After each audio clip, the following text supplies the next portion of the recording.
आप सभी को मेरी प्यार भरी नमस्ते। मैं Neetu Sharma in the lab of nature में आप सभी का दिल से स्वागत करती हूँ। कैसे हो आप सभी? उम्मीद करती हूँ आप सभी अच्छे होंगे, स्वस्थ होंगे, मस्त होंगे। वैसे तो आजकल हिमाचल में बरसात जोरों पर है। कुदरत अपना रौद्र रूप दिखा रही है। हिमाचल के कई स्थानों पर बादल फटे, बिल्डिंग्स गिरी, भयंकर लैंडस्लाइड हुए। चारों तरफ नुकसान ही नुकसान हो रहे हैं। हजारों लोग बेघर हो गए हैं। गांव के गांव उजड़ गए और कुछ लोग काल का ग्रास बन गए। भगवान उन लोगों की आत्मा को शांति दे और उनके परिवार को इस दुख से उभरने में उनकी सहायता करें। मुझे नहीं लगता कि ये भयावह मंजर कभी भूल पाएंगे। बस यही उम्मीद है कि लोग इस कुदरत की सजा को याद रखेंगे और आने वाले टाइम में इस गलती को नहीं दोहराएंगे। भगवान से प्रार्थना है कि बस अब बहुत हुआ, ये सब यहीं बंद हो जाए। भूल चूक को क्षमा करें। चलिए इन बातों को यही विराम लगाते हुए आप लोगों से कहानी साझा करती हूँ। एक बार एक राजा था। वो एक लोहार पर किसी बात को लेकर बहुत प्रसन्न हुआ।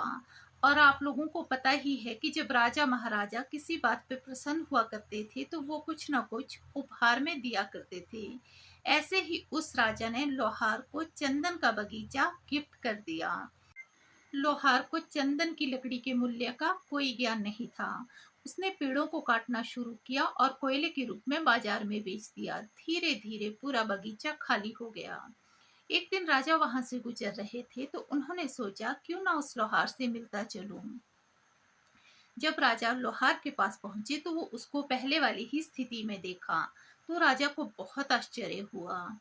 फिर उन्होंने लोहार से सारी बात जानने की कोशिश की और आखिर में राजा को पूरी सच्चाई पता चल गई। फिर उन्होंने लोहार से पूछा, क्या कोई लकड़ी का टुकड़ा अभी भी शेष है? तो लोहार ने कहा कि हाँ, कुल्हाड़ी में जो हत्था लगा है वो चंदन की लकड़ी का है। राजा ने कहा, उसे निकालो और चंदन के व्यापारी का पता दिया कि वहां जाकर इसे बेच आओ। जब लोहार ने उसे वहां बेचा तो उसे काफी सारे पैसे मिले। वो बहुत दुखी हुआ और आकर राजा के पास जोर जोर से रोने लगा। राजा से विनती करने लगा कि प्लीज मुझे वापस चंदन का बगीचा दान में दे दीजिए या गिफ्ट कर दीजिए। राजा ने कहा कि नहीं, ऐसे तोहफे बार बार नहीं मिलते। ठीक हमारा जीवन भी उस लोहार की तरह है। हमें अपने जीवन के वास्तविक मूल्य का ज्ञान नहीं है और ये ज्ञान हमें तब होता है जब हम अपनी अंतिम सांसें ले रहे होते हैं। तब हम सोचते हैं कि काश हमें थोड़ा वक्त और मिलता। भगवान से प्रार्थना करते हैं कि थोड़ा सा वक्त और दे दीजिए, लेकिन तब ये संभव नहीं होता क्योंकि मौत किसी का इंतजार नहीं करती। मानव जीवन अनमोल है, हमें उसका सदुपयोग करना चाहिए। जब हमें मानव जीवन मिला है थोड़ी सी मानवता दिखानी चाहिए, दूसरे के दर्द को समझना चाहिए, अच्छे कर्म करते रहो। क्योंकि संसार में सबसे दुर्लभ वस्तु मानव जीवन है और जब हमें मानव जीवन मिला है तो हमें ऊपर वाले का धन्यवाद करना चाहिए।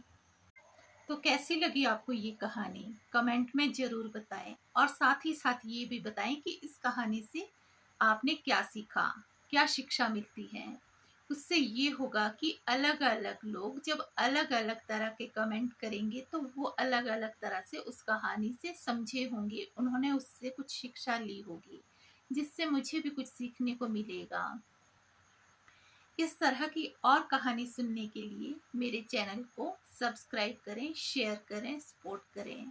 मिलते हैं जल्द ही नेक्स्ट ब्लॉग में। तब तक के लिए बाय बाय, टेक केयर।